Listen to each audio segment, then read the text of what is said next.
Hi viewers, Voice of Vasu 77. This is my YouTube channel.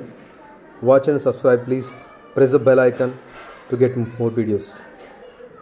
నిన్నటి వరకు IPL season అయిపోయింది. ఇప్పుడు ప్రపంచ కప్ 2020 ప్రపంచ కప్ మళ్ళీ స్టార్ట్ అవుతుంది June 2 నుంచి. ఆటను ఆటగా చూడాలి, కానీ ఆటను వ్యసనంగా మార్చుకున్నారు భారతదేశంలో ఉన్నటువంటి యువత. మొన్నటి వరకు ఐపీఎల్ బెట్టింగ్లో కూడా మునిగి తేలారు. ఎంతోమంది జీవితాలు మొత్తం నాశనం అయిపోయినాయి ఈ బెట్టింగ్ల రూపంలో కూడా. మాఫియాలు, ఈ బెట్టింగ్లు నిర్వహణ చేసేటువంటి మాఫియాల యొక్క కబంధాస్తాలు నలిగి చాలామంది యువత నిర్వీర్యం అయిపోతుంది. బెట్టింగ్ల మాయాజాలంలో పడి ఆస్తులు మొత్తం అమ్ముకొని రోడ్లో పడేటువంటి అవకాశం ఉంది. ఎంతోమంది ఆత్మహత్యలు కూడా చేసుకుంటున్నారు. ఇప్పుడు మొన్నటి వరకు ఐపీఎల్ అయిపోయింది, మరి ఇప్పుడు T20 ప్రపంచ కప్ కూడా June 2 నుంచి స్టార్ట్ అయిపోయింది. ఒక ఆటను ఆటలో విధంగా చూడాలి. ఈ బెట్టింగ్ల రూపైన యువతను నిర్వీర్యం చేయడం ఎంతవరకు సమంజసము? మొత్తం యూత్ మొత్తం బెట్టింగ్లకు అలవాటు పడినారు.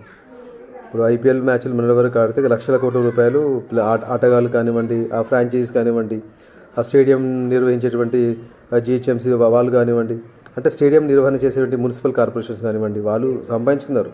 ఇక్కడ నష్టపోయింది ఎవరు?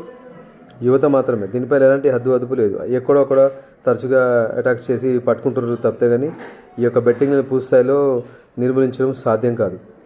ఇంత 140 కోట్ల జనాభా ఉన్న దేశం లోపల బెట్టింగ్స్ ఆపడం అనేది, ఏదైనా మంచి విషయం ఉన్నప్పుడు మంచి విషయాన్ని గ్రహించాలి. ఆటను ఆట విధంగా చూడాలి, కానీ దాన్ని బెట్టింగ్ రూపంలో వెళ్ళి యువత యొక్క జీవితం మొత్తము నాశనం అయిపోతుంది. అప్పులపాలు కావడము, తీసుకున్నటువంటి రుణాలు చెల్లించక ఆత్మహత్య చేసుకోవడం. బెట్టింగ్లలో యువత ఎవ్వరు చూడు ఐపీఎల్ ఉన్నట్టు జరుగుతున్న సమయంలో కూడా బెట్టింగ్ మ్యాచ్ కంటే ముందు ప్రిడిక్షన్ చెప్పడం, ఇది గెలవడం అది గెలవడం అని చెప్పేసి ఆ విధంగా రూపాయికి 10 రూపాయలు అట్లా మ్యాచెస్ పైన బెట్టింగ్ కాయడము, ఓడిపోయిన తర్వాత అప్పుల పాలు కావడం. ఏమున్నది, ఇప్పుడు 2020 వరల్డ్ కప్ కూడా స్టార్ట్ అయిపోయింది. మళ్ళీ బెట్టింగ్లు ఈ తెలుగు రాష్ట్రాల్లో త్రూఅవుట్ ఇండియా మొత్తంలో ఇదే సిచ్యువేషన్ నడుస్తుంది. అధికారుల సమగ్ర నియంత్రణ లేదు దీనిపైన. ఈ స్మార్ట్ ఫోన్స్, మొబైల్ ఫోన్స్ వచ్చినాయి కాబట్టి ఎక్కడో వాడు బొంబాయిలో కూర్చుంటాడు, హైదరాబాద్లో కూడా మ్యాచ్ ఫిక్సింగ్ మ్యాచ్ల పైన వాడు బెట్టింగ్ అనేది కాయడం జరుగుతుంది.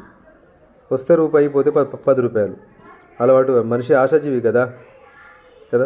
పరోక్షంగా యువతను మొత్తము ఈ ఐపీఎల్ T20 ఐపీఎల్ కానివ్వండి, T20 వరల్డ్ కప్ కానివ్వండి, యువతను మొత్తం నిర్వీర్యం చేస్తుంది. చదువుకొని లైఫ్ను సక్సెస్ బాటలో పయనించేటువంటి యువత ఈ విధంగా బెట్టింగ్లకు బానిసైపోయి జీవితాన్ని మొత్తం నాశనం చేసుకుంటున్నారు. అలా కాకుండా చూడాలి అధికారులు.